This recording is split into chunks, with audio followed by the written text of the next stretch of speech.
One of the biggest 401k mistakes after 40 is thinking catch-up contributions automatically fix being behind, but there's a trap most people miss. Here's what I'm going to show you. The exact rule that changed on January 1st of this year, who it hits, and the 3 moves that keep it from costing you thousands in taxes you didn't see coming. Because turning 50 comes with something most people only half understand. You get access to something called a catch-up contribution. It sounds like a cheat code, extra room in your 401k on top of the normal limit just for showing up to this age. And for most people, that's exactly what it is. You turn 50, you log into your plan, you bump up your contribution percentage, and the extra room is just there. No forms, no approval process, no catch. But if you're a higher earner, and we're going to define exactly what that means in a minute, the rule around that extra room just changed. And if you don't know about it, you can end up making a contribution that gets rejected, recharacterized, or taxed completely differently than you expected. Let's start with the basics, because you need them before the trap makes sense. For 2026, the IRS lets you put $24,500 into your 401k. That's the base number, available to everyone, any age. But once you turn 50, the IRS adds what's called a catch-up contribution, an extra $8,000 a year. That takes your total up to $32,500. And if you're between 60 and 63, Congress built in something even bigger, a super catch-up. Instead of $8,000, you can add $11,250.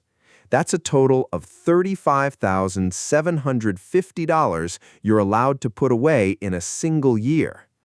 That window, 60 to 63, exists because lawmakers specifically recognize that people this age often have their highest earning years and their last real shot at a serious sprint before retirement.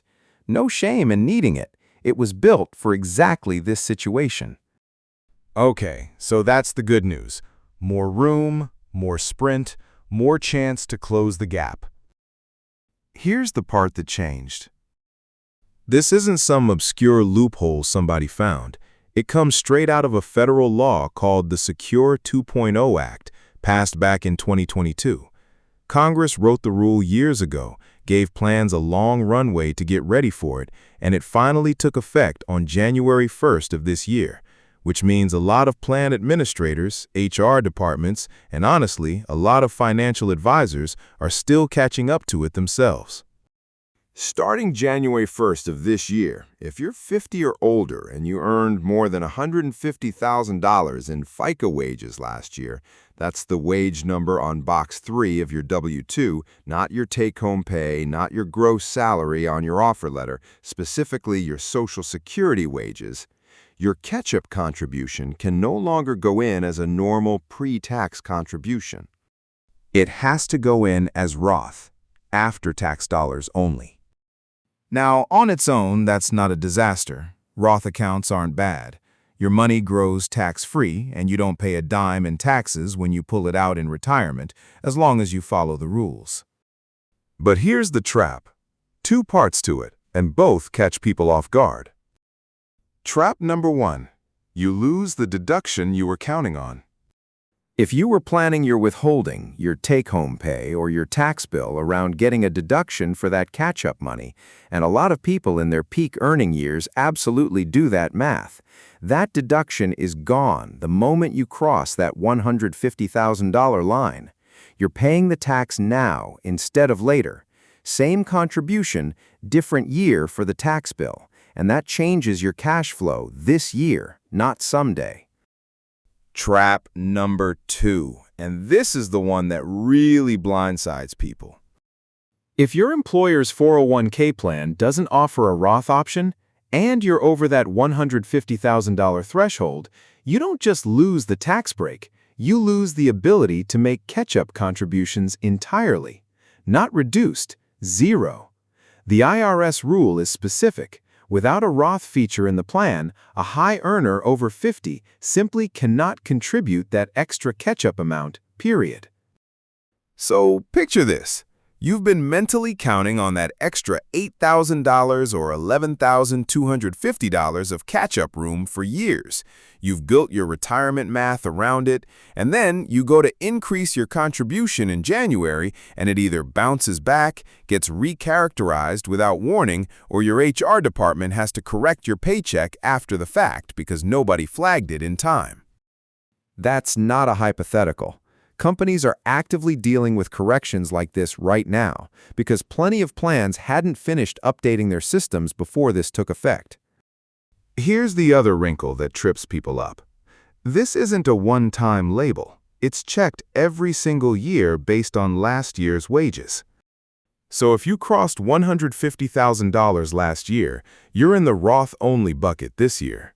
But if your income drops below that, say you cut back hours, took a leave, or had a lower earning year, you could be back to normal catch-up rules the following year.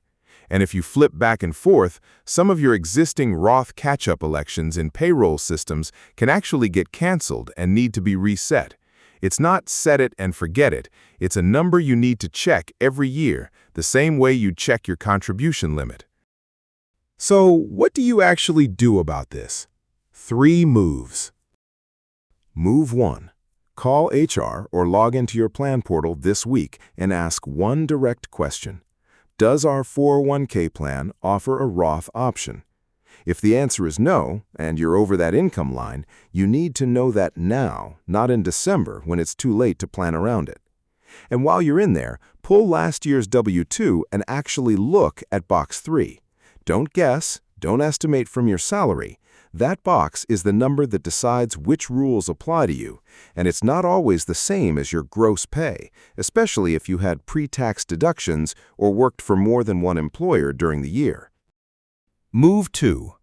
If you're stuck without a Roth option in your plan, you're not out of options entirely. You can still fund a health savings account if you have a high-deductible health plan.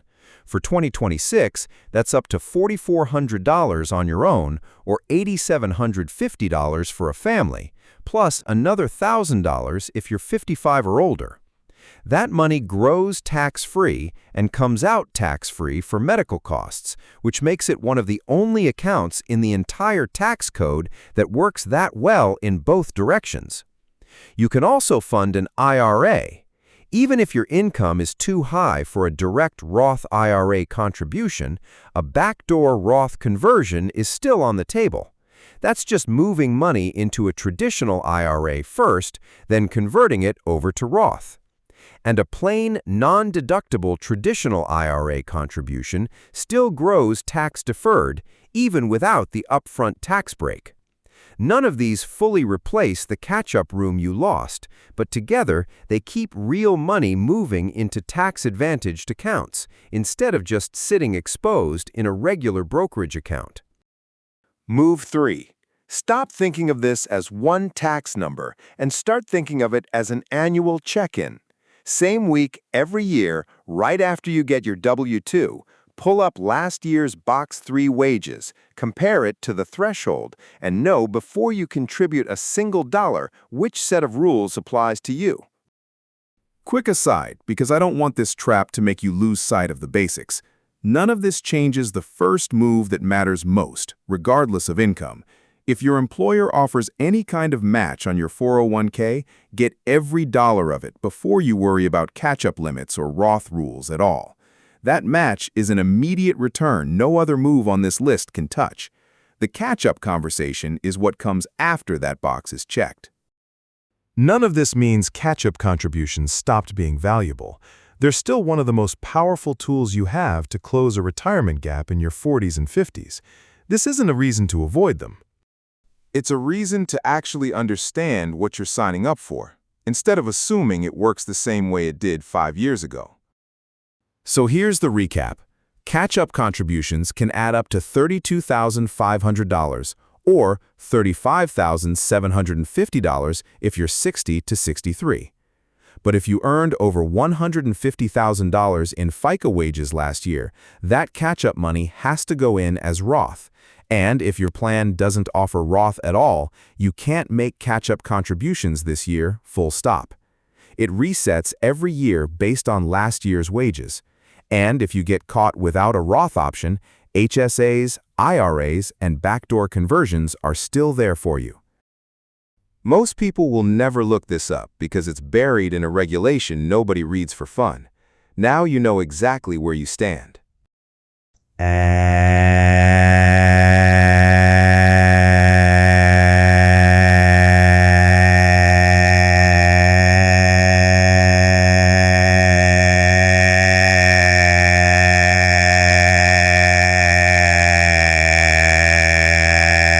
And if this was helpful, subscribe so you stay ahead of the curve on stuff like this.